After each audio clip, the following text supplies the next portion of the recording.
So here's more of an electric sound with the amp, you know. Sounds good.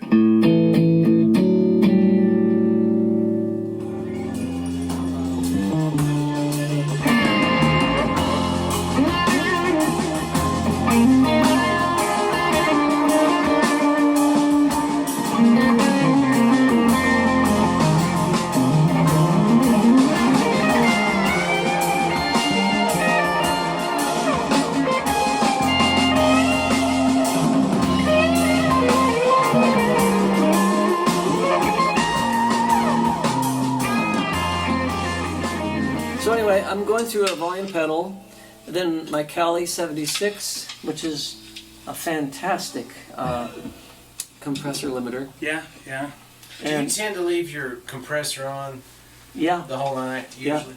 yeah. And I find out when you've got a compressor that's got an input level, it doesn't squash it. Like for instance, this one here doesn't have an input level, and after a number of songs, I can sense fatigue from the electronics, I think. Interesting. Although it's a great pedal, because this is active electronics. You know, you've got a preamp on my acoustic. So it's pushing a lot. It's pushing more in it. Yeah. You know, I think these pedals are designed for a passive electric guitar. Sure. Primarily. Makes sense. But this, you can trim down the input and then compensate it with the output, and it works great. Then I got an octaver, the same octaver I've had probably since the one in the Weed album. Okay. Yeah.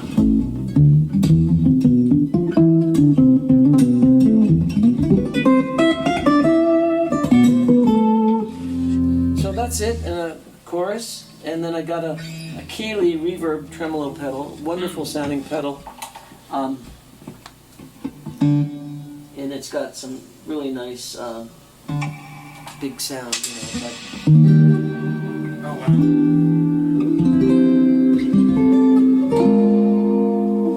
it's nice for certain electric things.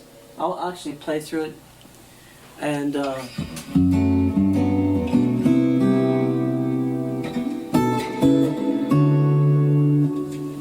so you can get some nice space. It's got a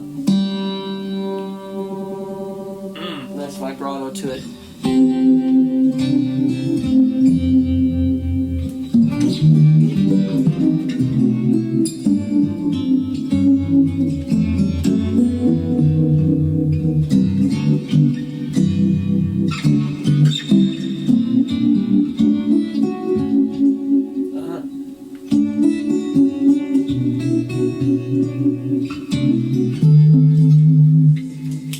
Anyway, So when you have a fly date, what goes in the bag? What comes on the plane with you? what goes on the plane with me is my guitar. In the overhead, I've got a nice compact little case, and it's nice tight fit, so it doesn't take up a whole lot of room. It's not too heavy. And then I've got a little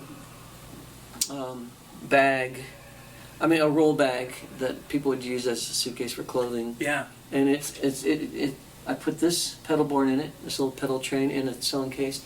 I'll put my MIDI wizard and my Jam Man in there, and some cables, my song book, extra strings, and so everything goes on the plane, but I only travel with one guitar. Okay. I do fly dates. If I do drive dates, I'll take a second acoustic and possibly an electric just to do a little EBow or play something alone, you know. Yeah.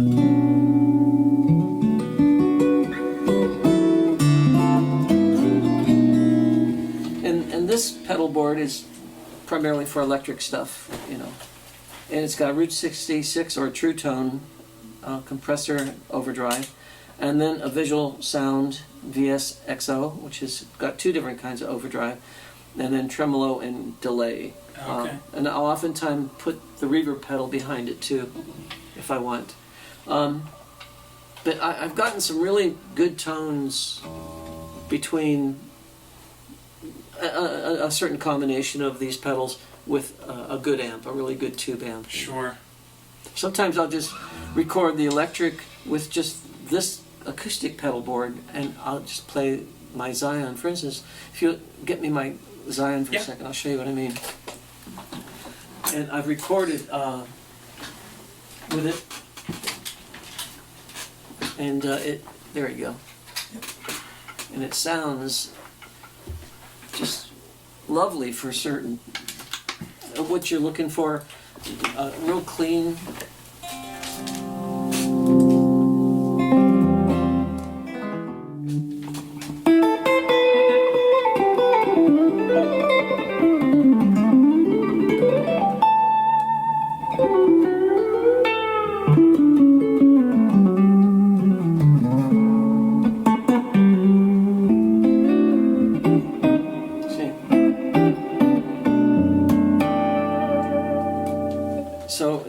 So there you have it. I mean, and then I've got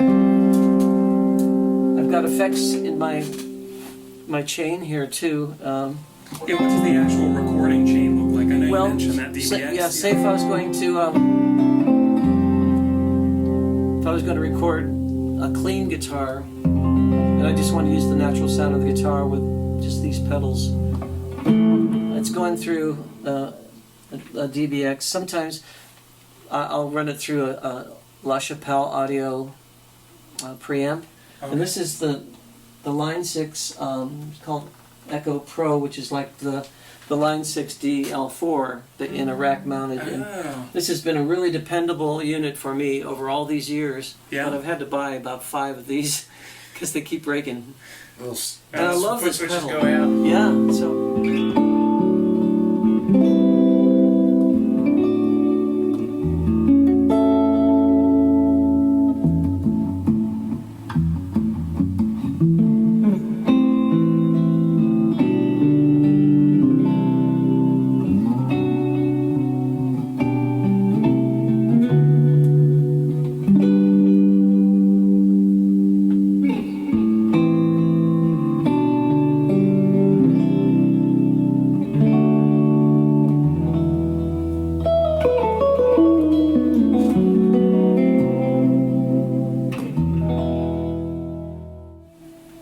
Got various effects on this.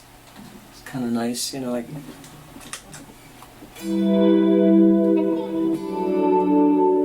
auto volume, you know.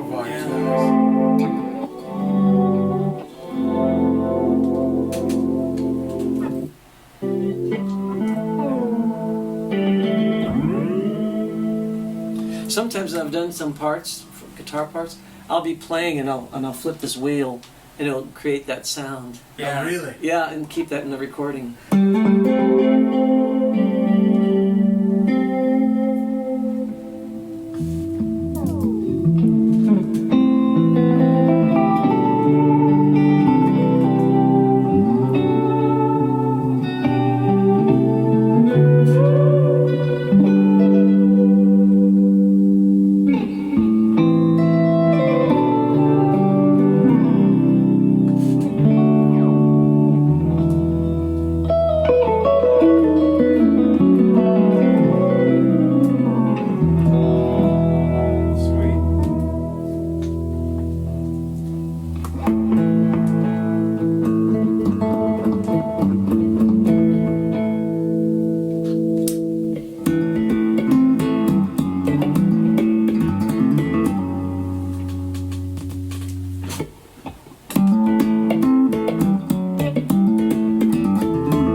That's kind of fun.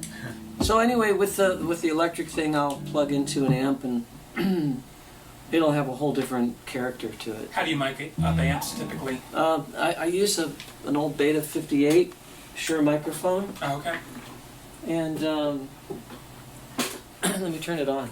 I turn on the volume.